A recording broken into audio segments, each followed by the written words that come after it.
I went rogue. I've been stealth presenting. I've actually been doing not exactly the same job, but more or less the same job. I've been doing kind of different things. I've been visible around the rest of the world quite a lot, because my main job for the last 3 years has been with the Premier League.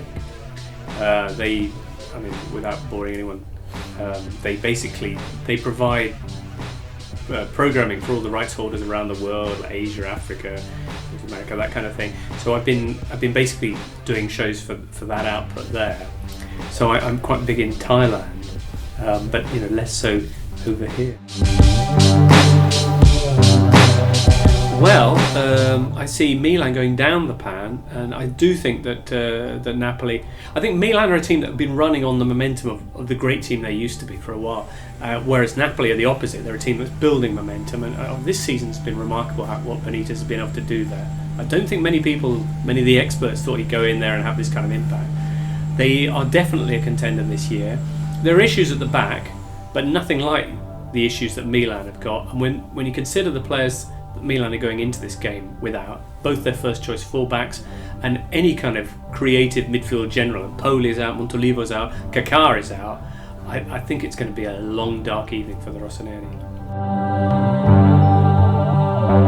Basically Italy's great, and back in the 90s it was impossibly glamorous and all the best players were there, and crucially English football wasn't on English TV. But 92, when we started, you had Italian football being impossibly sexy and glamorous, being available on terrestrial TV, Premier League not being available on terrestrial TV, people not having satellite dishes by and large, and also the fact that the biggest footballing question of the era, now people might say, Gareth Bale, how is he going to do at Real Madrid? But that's kind of a tiny question compared to the whopping issue of the day, which was Paul Gascoigne.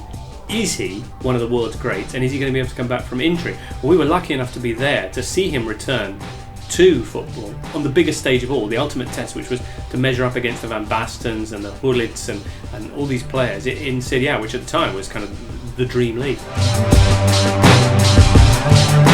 My favourite player is Gigi Buffon, and I'm delighted that he's back to his best. I love Quagliarella, who's not back to his best, but he'll always be Quagliarella. Used to love Lamela, but Roma sold him, but Pjanic is maybe. I mean, Totti's obviously Totti, and non si discute.